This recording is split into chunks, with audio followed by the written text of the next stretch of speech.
So good day and welcome to today's seminar. Our topic today is what leaders should know, what workers are leaving, why your workers are leaving, and what do you do now? So what's up? My name is Denise Cooper, and I'm the CEO and founder of Remarkable Leadership Lessons, Inc. I've been in the business of building stronger, more profitable businesses through employee management and engagement for well over 25 years. At least that's all I admit to right now. I imagine that many of you are here because of the news reports and even your experiences of trying to address what seems like a higher than usual rate of people leaving the workforce. About a month ago, I began hearing my clients, business associates, podcast guests, and my team talking about this issue. Alexa Greer, who is my project manager, and she's on the call today helping me out, suggested we talk about it in a webinar, and voila, here we are. So first, let me introduce you to my co-host, who is Alexa Greer. Alexa is the project manager at my company, ensuring that my podcast goes off smoothly and events like this also. And she acts as my booking agent for my speaking engagements. She has a degree in marketing and a background in diversity, equity, and inclusion. She's from Tulsa and based in Tulsa right now. I'm in Charlotte, so we have a wonderful virtual office going on. She's a member of the queer community and spends her free time playing soccer, playing board games, and biking. Welcome, Alexa. Hi, everybody. So excited to be having this conversation today. Now, traditionally on webinars like this, most people would present information and you, the audience, may or may not have an opportunity to ask questions. But we decided to do this a little differently. Alexa in general could be described as one of the hundreds of thousands of people who have made the choice to take control of their life and career. The Alexas of the world are asking some really hard questions of employers and the contract at which they are engaged in.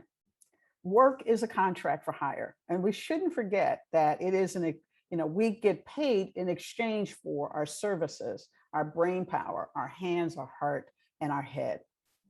I think we're seeing a redefining of the terms and conditions on that contract on a global scale, but particularly here in the US.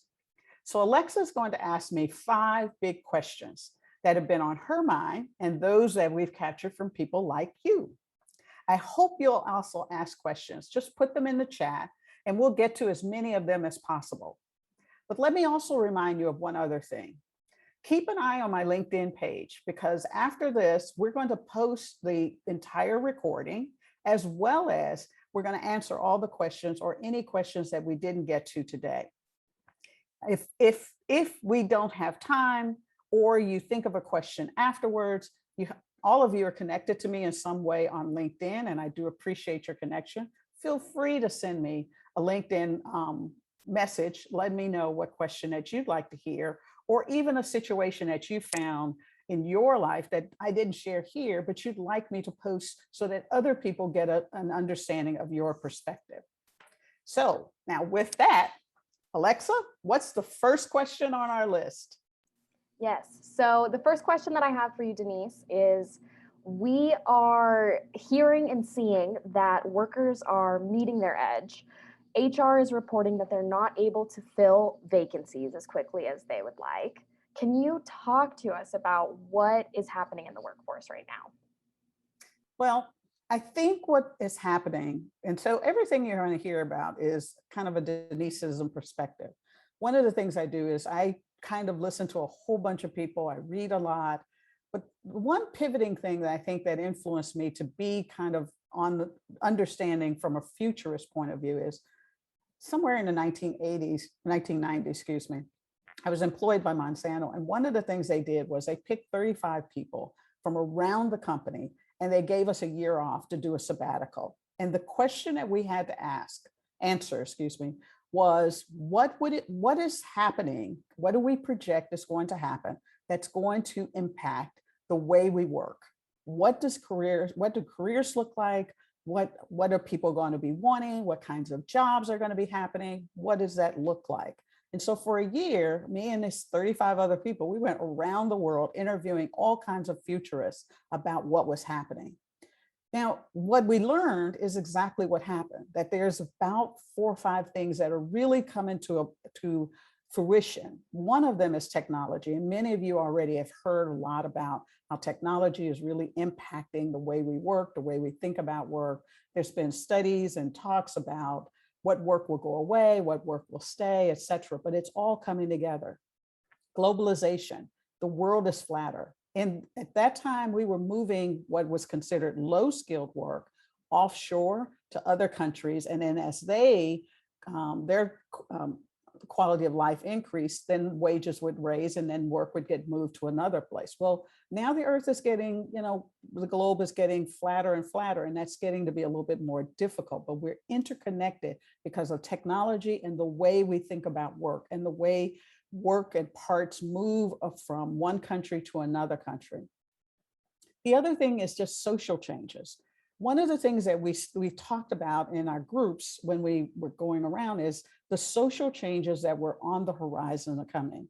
So this rise of women and the changes in demographic of workforce, how women are coming into the workforce, what does that mean? The rise of one-parent households, what does that look like? The aging workforce, the baby boomers were going to be retiring or thinking about retiring. What would retirement look like? All of those things came together. And so what we tried to do was create a workplace. Once we got back, we had to create a workplace that helped us get ready for that. Well, as you all know, Monsanto's been bought and sold at least 3 times that I can think of. But the things that I learned during that time really stayed with me. And I kind of think they're here.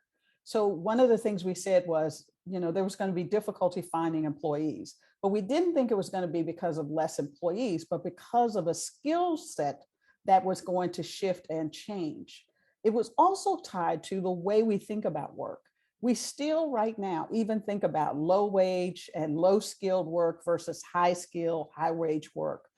When what we really need to think about is all work is valuable, and that we have to figure out a way that first, fundamentally, people have a livable wage. One of the other things that was prevalent then that's going away now is when we thought of careers as vertical. Now what we're seeing is people in different industries jumping industries for more money, for better lifestyle, for more quality of life, those kinds of things. So because of the pandemic hitting, what we're seeing is we might see truck drivers saying, you know what, I don't want to be on the road as much as I was, but I could do construction. And so now they're turning into heavy equipment operators. They're working in construction and they're making more money and they have a better quality of life than they did before. We're seeing healthcare workers that are now in low skill, and we think that they would get a career progression in the healthcare facilities. But what we're seeing is they're now jumping over into other service kinds of industries. And so the way we think about career progression can't stay the way it used to be. Thought that person would come in, they would move up an organization. That's not going to happen anymore. Why? Because we have flatter organizations. The days of having a lot of room in there have gone. Companies are flatter, they have less employees, and with less employees, you have less room for mistakes, you have less room for people to learn and to grow. And so what we're seeing is people are moving around and taking their career in. The other thing that's changed is I think the focus has been on office work, and particularly in the pandemic where people could work virtually. Well, when we look at the hard numbers, only about 40% of workers are office workers. The other 60% don't have the opportunity or the luxury to be a virtual worker. So we have to shift our thinking to how is technology impacting those individuals. And I think the pandemic put a real spotlight on the impact of business being slow to change to adopt technology that would help people, the fact that we don't have good internet in this country from an infrastructure point of view, so that people can't get on the internet to be able to have the opportunity to work from home.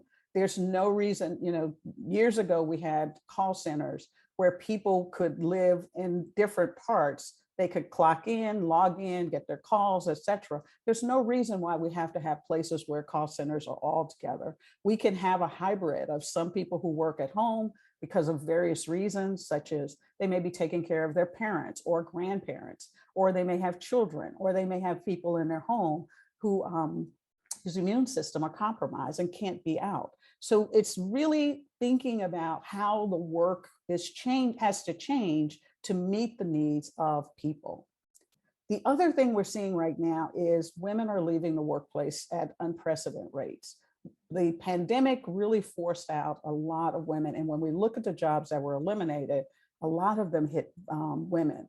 And so this idea of what low wage work or low skilled work versus high skilled work, going back to my earlier point, we really have to rethink what that means, and that all work is valuable work. And in fact, the work that is probably the most valuable is that work which actually deals with customers, those frontline jobs that we seem to take for granted that people are going to be in there. One of the other things that has started to pop up and has been doing so for probably the last, I don't know, maybe 15 or 20 years is this idea of entrepreneurs who can have lifestyle jobs.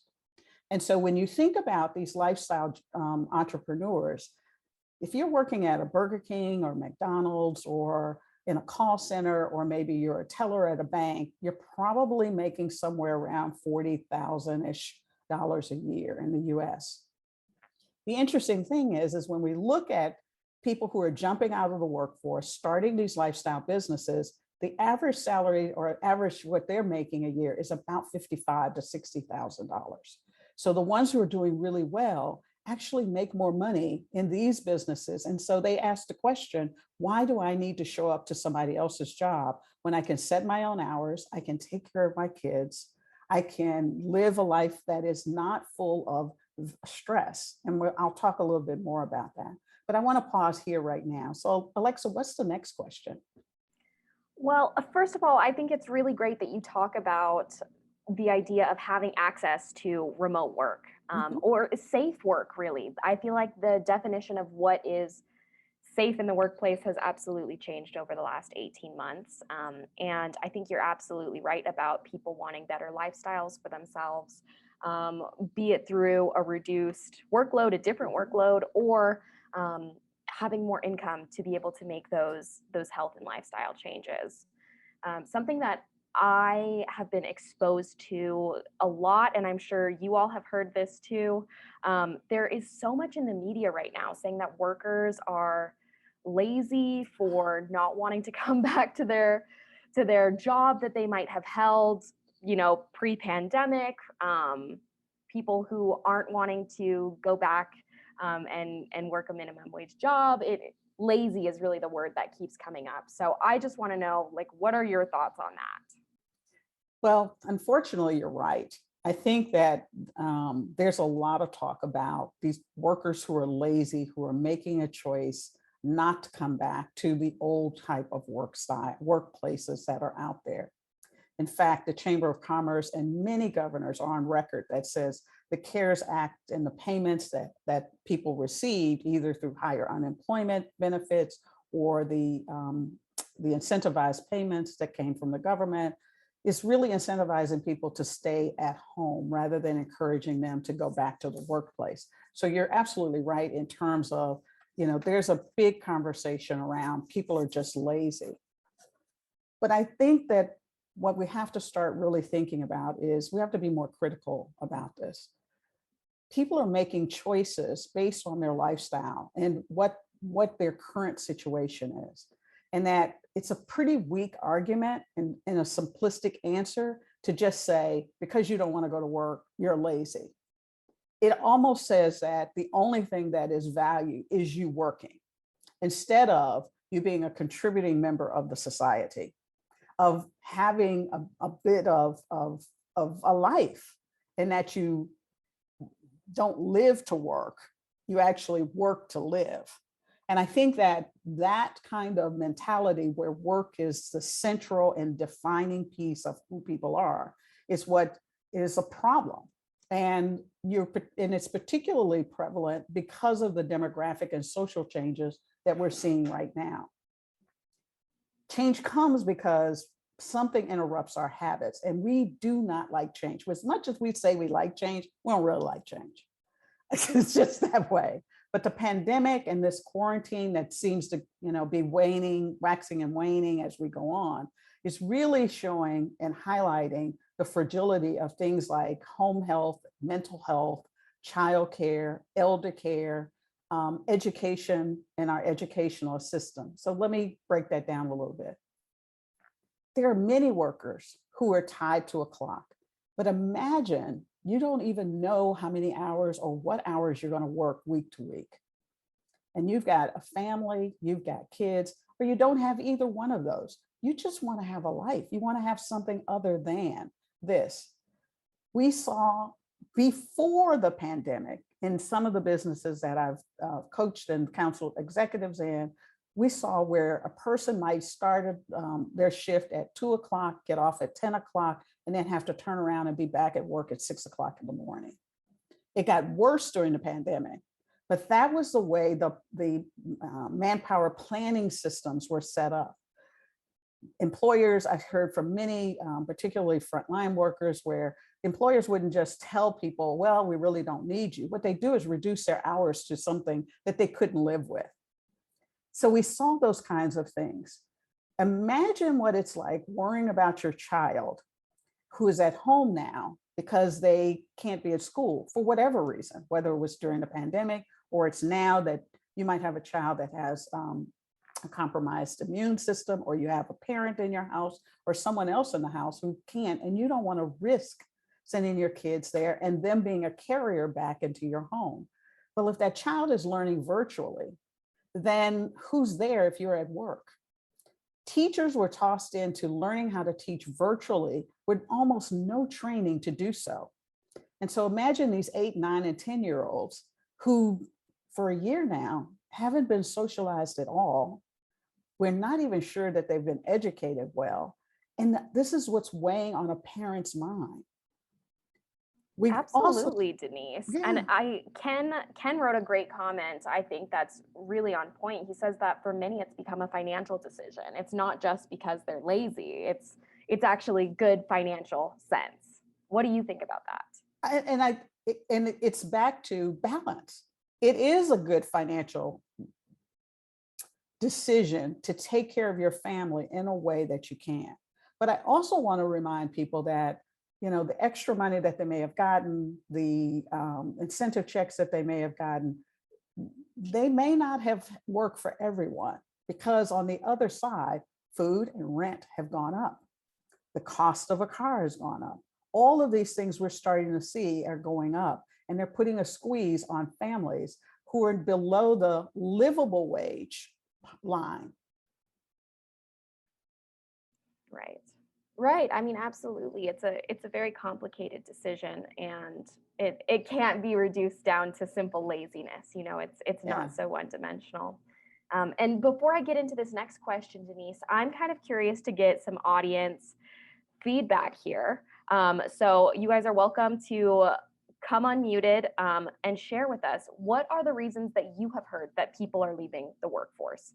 It can be your individual workplace. It can be the industry you work in. Let's get maybe 3 people. Let's hear what you've heard so far.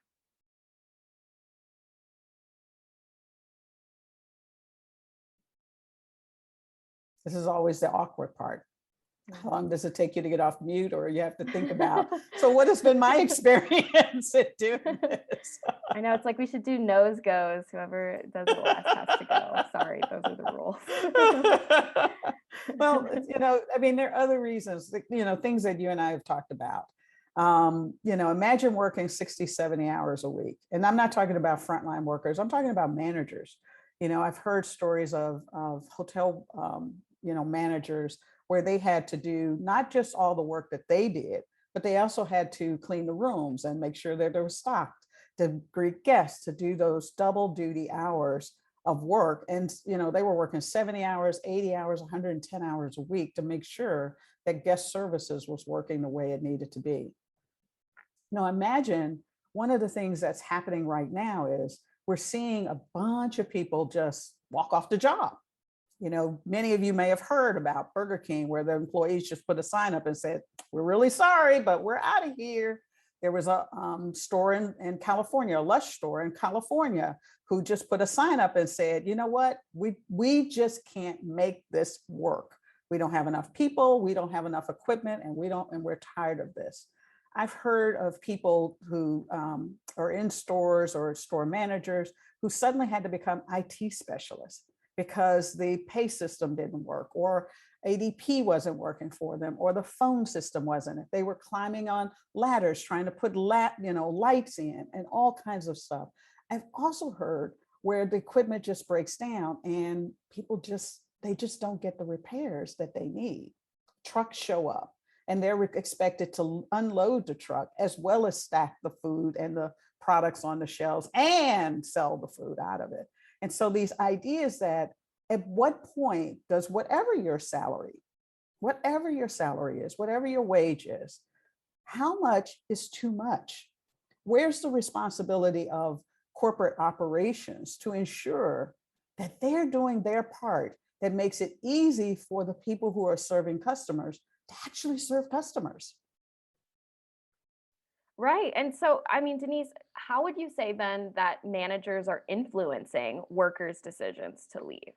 Be it a higher management who maybe is no longer seeing to getting those tasks taken care of by specialists, or it could be direct managers. What is the impact that they're having on people leaving the workplace? Well, some of the things I've heard and or read or even heard from some of my clients is, imagine that you're working in an environment where it's 110 degrees. So just think 1 minute about being outside. It's summer for most of us. It's 110 degrees out there. And you've got customers who are impatient and insensitive. You're asking them to wear a mask and they're spitting on you. They're throwing things at you. They're screaming at you. And then you've got to turn around, get over that experience, and then show back up. And your manager is just saying, "Well, we just have to get this done. We just have to get this done." Imagine, you're a manager who has to decide to keep the store profitable. And you've got to decide between what hours you have to have people working and whether you can keep the store open. And corporate has just told you that, no, you have to keep the same hours. And so now it's the late shifts. It's you and one other person working. And you've noticed over the last month that shrink has gone up, which has affected the profitability of your store. And you've now got to explain that to corporate. And they're sitting there telling you, well, you should be out there looking for more employees.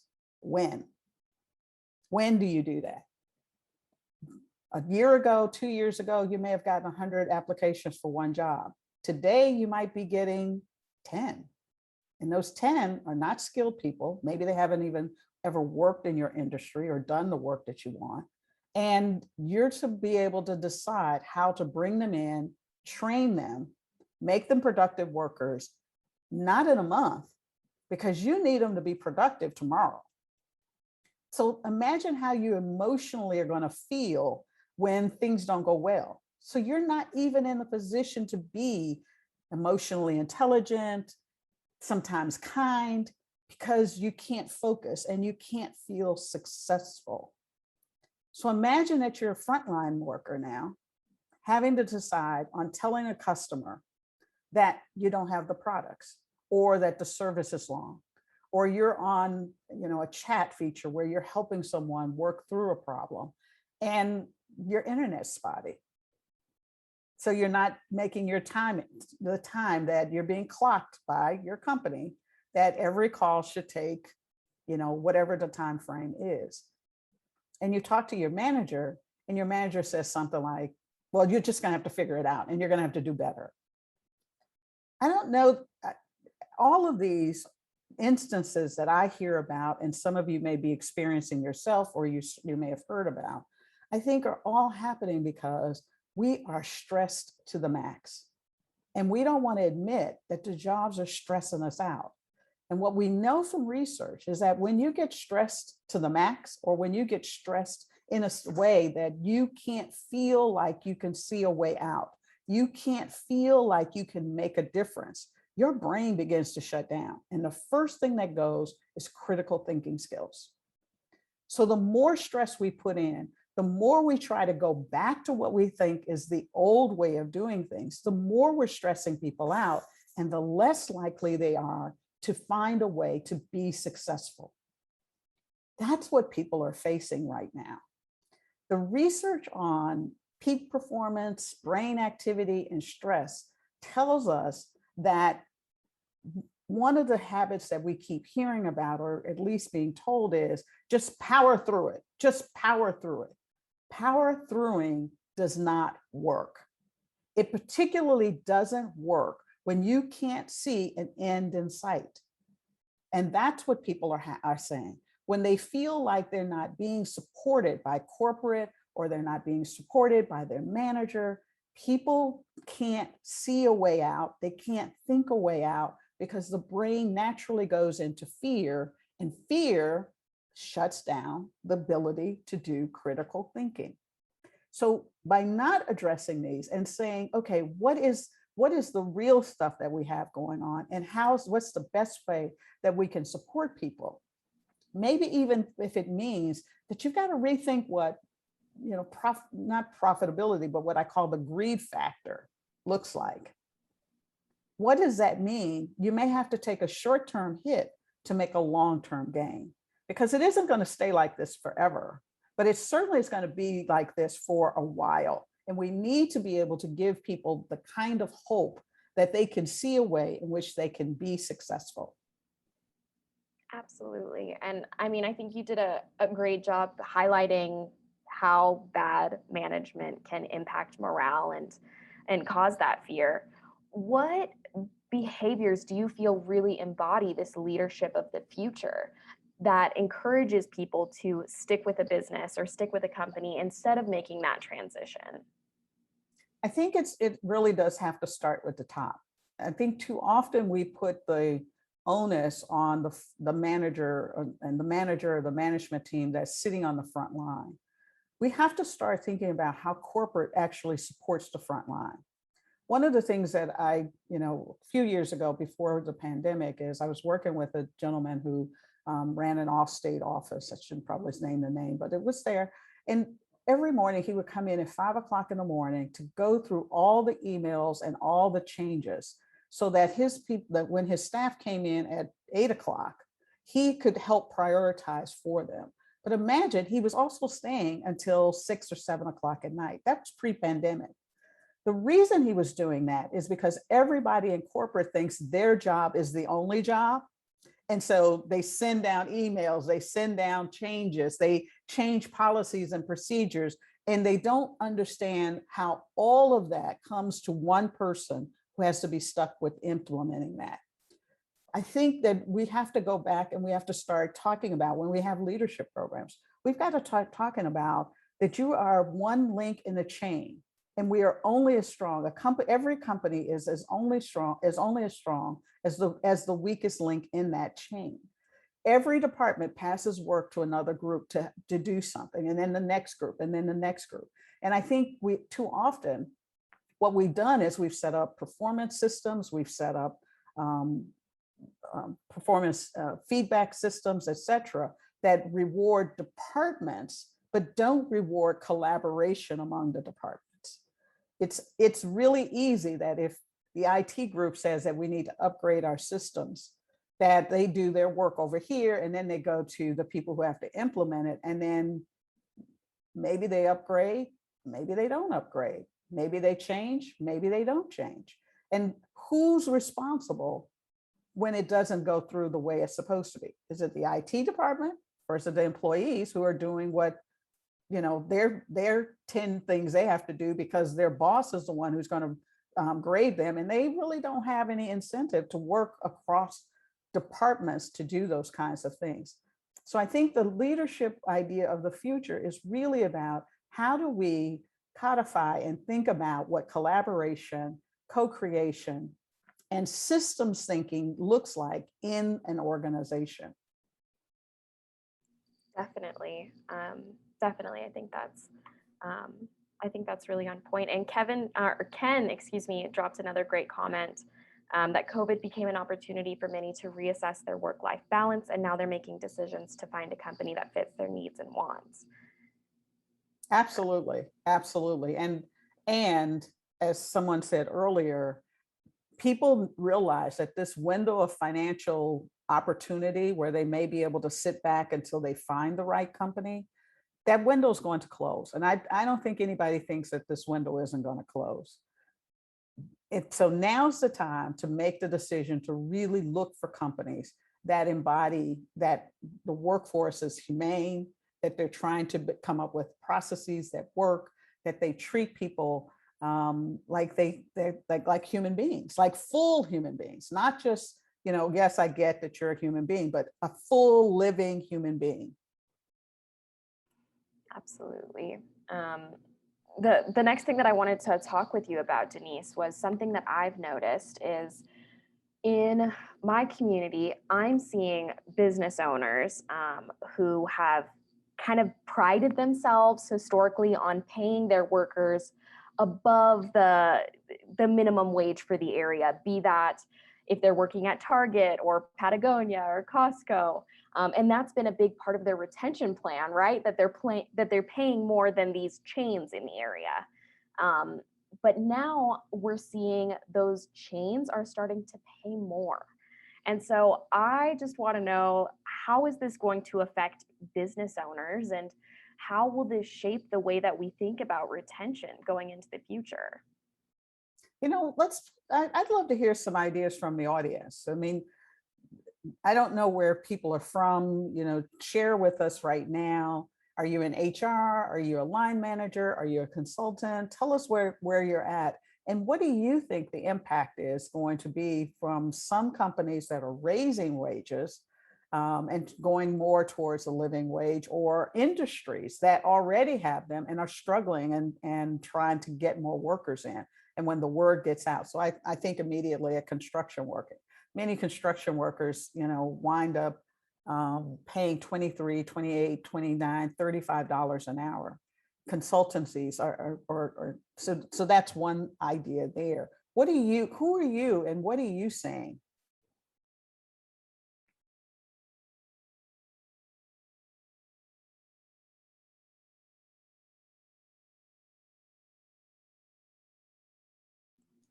We just got a comment from Tracy. She says not only business owners, but not-for-profit and government is facing this issue as well, she notes. Yeah, I think you're right. Everybody is facing the same thing, and we're all trying to pull from the same pool of workers. Thanks for your comment, Tracy. And she writes that she's an HR manager. Oh, great. And so even, so part of what I think has to happen is, I'm so happy that you're here, Tracy, and any other HR managers who might be listening to this, or people in HR, whether you're a manager or director, whatever your level is. But one of the things I'm glad that you're here to hear this about is that from an HR point of view, we've got to start thinking about how we staff people. I hate to say this, but part of my business is helping people think about their careers and how to recruit, et cetera. And I had 2 years ago, even up until now, this latest round in here, every now and then I'll do some work with people who are trying to just get a different career or get in it. And I have to tell you, how many of you have actually gone through your own hiring practice, and would you have made it? When we talk about customer experience or user experience, I'm always floored by the number of HR people who have never gone through their own system. I have many clients who have been ghosted by your system 15, 17, 20 times. Can you imagine how that employee is going to feel when they've been ghosted by your system that often in the process, and how angry they come to the one good one that's there, And what does that say about us? If our systems don't work, if they're not bringing the kind of talent, if we're not attracting the kind of talent that managers can kind of go, oh yeah, I got this one and this one worked and that one works. I also ask, managers, hiring managers, if you can't explain in simple words what it takes to be successful, I'm not talking about the work, but I'm talking about the way you want your team to work together, what competencies, how does that look? Then how do you expect to explain it to someone who really doesn't do your job, which is an HR department? What you give them is skills and task. And that's not necessarily how work gets done, because the same task or the same job descriptions are pretty much across all kinds of companies. What makes a difference is the culture. What makes a difference is what is it that you require, and how do you decide whether somebody is a good performer, a mediocre performer, or a poor performer? How often do you ask questions that help you understand, does this person even know how to show up to work? And if you're getting an abundance of people who don't know how to work, then what are you going to do? Do you change the work? Do you invest in programs to help people learn how to do it? Do you change where you recruit? Are you only recruiting from quote unquote top tier schools, and you're getting people who can make wonderful presentations, but they don't have the critical thinking skills that you need to help solve problems on the job? Are you inadvertently enforcing discriminatory or racist attitudes? One of the ones that I love, and in a month or so, we're going to have a podcast on, is the generations issue. So often I hear from people who are millennials or in a different or generation before that, Gen Y and Gen Z are jumping jobs. They don't know how to hold on to a job. Well, did you know the research actually shows that in 1980, the average tenure in a job for people between the ages of 18 and about 33, 34 was 3 years. And the same study was conducted in 2019, and it was 2.9 years. Not much difference between the two. And yet we keep talking about job hopping and lazy and not wanting people to do that, when the facts don't generally bear that out. So when we're talking about an older generation can't talk to a younger generation and what's the value, do you have work processes? Is part of your learning that you ask your employees to do, not just about the acquisition of knowledge, but the application of that knowledge? Are your performance reviews really about what did you do with the knowledge we gave you? Or do you keep setting up, well, you know what, we'll promote you when you get another degree. We only promote those people who have degrees. We only say that, you need to go get this training and that training. And you're really not looking at how they're improving processes and recognizing and rewarding those. How do you balance people who just need to keep the ship running, because there's a place for that, versus those people who are going to come in and innovate and create and take the processes and systems in place to the next level? I think it's a good time for us to step back and say, how do we really look at evaluating and deciding on what our culture is going to look like, and in our culture, defining performance that's really about our company, your workplace, whether it's the government workplace, whether it's a nonprofit, etc. Definitely. And I guess, Denise, as we're getting ready to close out, I feel like it would be a really good time for you to share just any advice that you might have for executives, for people who are in HR, to really capitalize on this moment. Because like you said, Denise, we're sort of in this time, it may have an end date to it, this time of massive career shifts and big pivots and people jumping from one industry to another. And what should our execs and HR people be focusing on right now? Well, I think one of the things that we have to come to grips with is the speed of technology and how it's impacting the workplace in general. It's not going to slow down. We know this from history. We know this from the way we think about technology.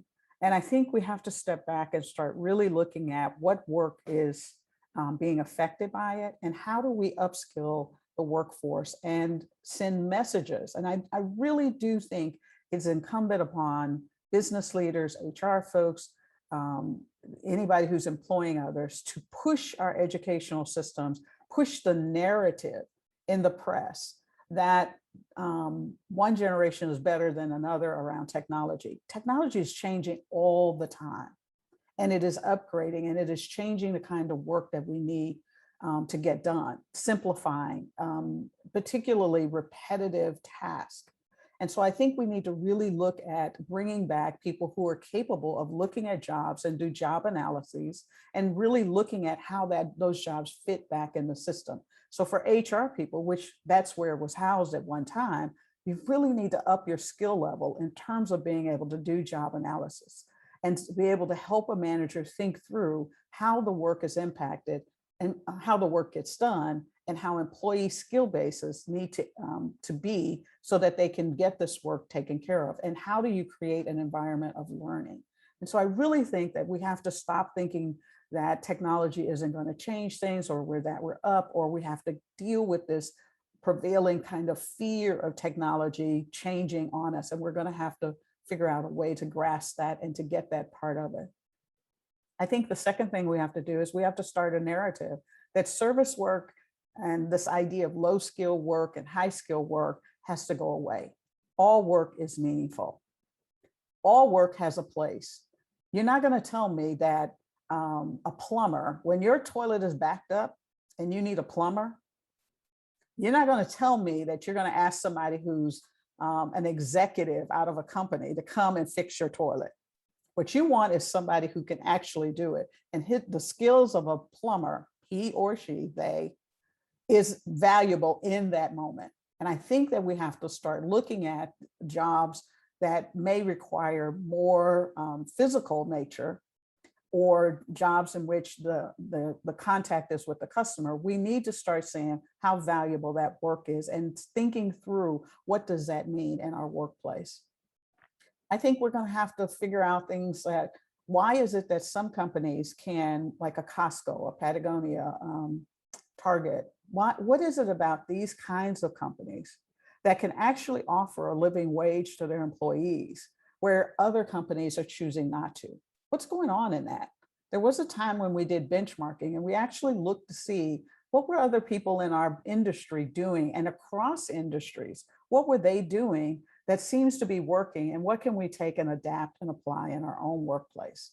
And I think we're going to have to start figuring that out. So if you're a part of a SHRM association, or the Chamber of Commerce, or a networking group, a BNI group, I think instead of thinking just about your narrowness of your business, I think we ought to be inviting people from other businesses, having people actually tell you what is it that they're doing that is allowing them to pay a living wage, and their profits are increasing, whereas their bad jobs and profits may be increasing. So business is a funny thing. You can be a terrible employer and still make a lot of money. I often say that we make money, that businesses succeed not because of themselves, but in spite of themselves. And I think when we talk about vision and values for businesses, you've got to make some hard choices, and you got to have some conversations with people around what does that vision of how we're going to be, how is this culture going to be, how we're going to treat people. We need to have those conversations, and we can't let them default to, well, it costs too much money to give everybody a living wage. There are some companies who are doing it, succeeding, and making a pretty generous profit at it. And so you've got to know enough to be able to say, well, that's not absolutely true. It's a decision how you run your business. And we have to start looking at what that looks like. I think the other thing that we have to do is that we have to understand that socially we've changed. We're not going back. Women are in the workplace. We've got single parent households. We've got a generation of people who are aging out and are going to need elder care. for many people, either culturally or just from their own personal belief, do not want to put their folks in senior citizens homes anymore. The fact that we shut down and they couldn't see their loved one has irrevocably changed their value system. And we need to start at understanding how people's value systems are changing, just as much as we're focused on how customer expectations are changing. Because as your customer expectations are changing, so are their values. And those people who are customers are employees somewhere else. So use that data to understand how people's perception of what a good life is changing, and be ahead of the curve in terms of what you're offering with your employee base, as well as what are you doing with your customer base. I think those are some of the things that we need to have conversations around. We need to start embracing the idea of how do we change? What does it mean to change? How do we lead change in the workplace? It's not a command and control kind of thing, because none of us like change at all. And so it's time that we really started understanding the human aspects of what change looks like in the workplace. And this audience and those people who are going to be listening to this, you all are in some industry, you're in some function in which change is inevitable. And it is the foundation of whether you're going to be successful or the company you represent is going to be successful. Well, thank you so much, Denise. This has been a very insightful conversation. You really touched on a lot of different aspects of this. I am going to be dropping a link in the chat for anybody who may want to download a sample of your book. I know I've read it, and you kind of touch on these topics from a lot of different angles. And so that's going to be a free sample for anybody who wants that. Do you have any closing words for us, Denise? Well, first thing I want to do is to just kind of remind you to keep an eye out on my LinkedIn page, because we're going to post a replay for the webinar.